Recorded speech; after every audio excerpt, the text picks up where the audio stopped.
Hey guys, it's Dr. Watt from Pinecrest Chiropractic. Let's go through what it looks like when we adjust one of our pregnant mamas using Webster technique specifically. And so first thing we're going to do, you may see this pillow that Michaela has underneath of her. We've got different pillows that we can stack and change, and this will help accommodate the belly as the belly grows further and further throughout the pregnancy. So the number one thing is making sure mama is pregnant. Next thing we will go in to use Webster technique. First thing we're going to do is the analysis and see which side the pelvis is subluxated. And so we do that by bringing the feet up towards the buttocks. And you can see how this right leg goes significantly further than the left leg. So that means this left side is the side that we need to adjust. So we're going to let these fall back down. There are other ways to assess, but that's our quickest and easiest. And so I'm going to demonstrate first what we're going to do on a model of the pelvis. And so her pelvis is right like this. I'm going to turn it sideways so that you can see a little bit easier. The first thing we're going to do to adjust is to adjust the sacrum. So I'm going to have a hand contact on this side of the sacrum here, where we're going to provide a little bit of pressure straight down through to the floor. After we do that a couple times, the next thing we're going to check is going to be our piriformis muscle. That muscle runs from the side of our sacrum out to our hip here. So it's right here on the side of the buttocks. That muscle gets really, really tight, especially as we progress through our pregnancy. So trying to get that muscle to relax down a little bit on both sides is going to do really, really well. And then the third thing we're going to do while mama is face down is we're going to work on the sacrotuberous ligament. It's a ligament that runs from the sacrum to the 𝐤𝐸𝑡𝑢berosity. And so we're going to have a contact right on the bottom side of the buttocks for that, depending on which side the patient needs adjusted. So let's do it. Let's do this half of the adjustment. And so when we adjust the sacrum, we're going to start off by using these drop tables. As we've talked about in other videos, it makes a loud bump, but what it does, it allows us to get more force through the pelvis without mama feeling like we're beating her up so much. So, good. We're right on that side of the sacrum there. Next, we're going to move into the piriformis. And so that's going to be right out here on the side of the hip. There will be a thumb or an elbow contact. It's about a medium pressure, so we're not pushing super hard, but there's a little bit of force there because we're trying to get this muscle to not be so grumpy, get it to relax down a little bit. And so we're going to do that on both sides. Good. This left side's actually a little bit tighter on you today than the right side is. And so as we get those to relax, we'll feel we call it a tissue change underneath our fingers. And lastly, we're going to move into that sacrotuberous ligament. So on the right side here, I'm going to be on your right side. We're going to be right in between the sacrum and the 𝐤𝐸𝑡𝑢berosity, which is that sits bone, that bone you sit on.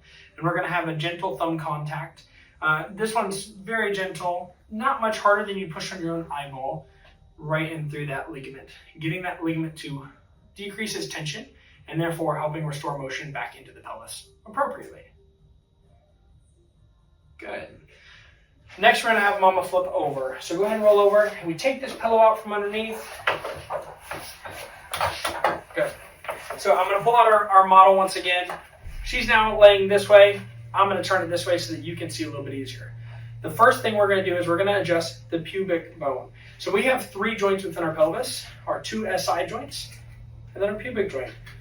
This joint doesn't naturally move a whole lot, but as we progress through our pregnancy and different changes in our hormone and changes in our biomechanic, this can oftentimes be a point of contention for mamas. So we're going to adjust this. To make sure that we adjust this appropriately, we're going to use our activator, which is just a spring-loaded little thumper, provides a little bit of force, but this way we can get in and adjust mama without invading her personal space. So that's the first thing we're going to do. After we do that, we're going to work on releasing the psoas muscle. The psoas runs from our lumbar spine into our femur there. It is our primary hip flexor, and that muscle gets super tight as we run into an anterior pelvic tilt, where our pelvis tilts forward because the belly's pulling us forward. So we're going to release that muscle. The third thing that we're going to do is check our round ligament. The round ligaments can, one, create some issues within the pregnancy if there's too much tension there, but can also be very uncomfortable for mama, oftentimes painful. And that ligament runs from the pelvis up into the uterus, and so we'll palpate for that on the belly and get that to release down a little bit as well. So let's roll through it. So the first thing we're going to do is that pubic bone. We're going to adjust that using our activator. So I'm going to be on your right side here. Good. Just one little click. Next thing we'll do is release the psoas. Now usually I'll release that on the other side. For this video, I'm going to do it on this side so you can see what I'm doing a little bit easier. So we'll bring that knee up. I'm going to be just inside that front hip bone. Now this one is one that a lot of mamas don't like. It's uncomfortable, right? Because you're massaging and working through a muscle that's really, really tight.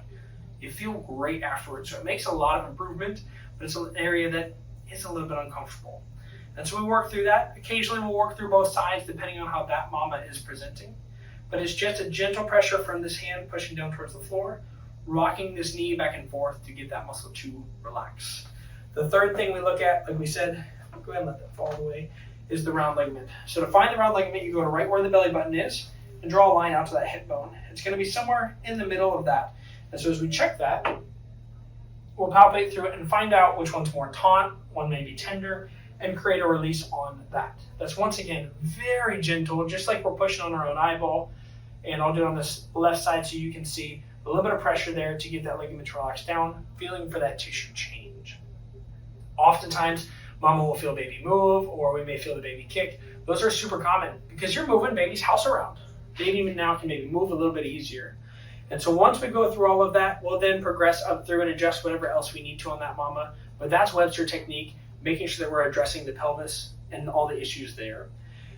What to expect afterwards? Well, we should see some changes in symptoms as we progress through care. So that may mean less pain in the low back, that may mean less sciatica. Whatever your symptoms are, we're looking for changes in those things specifically.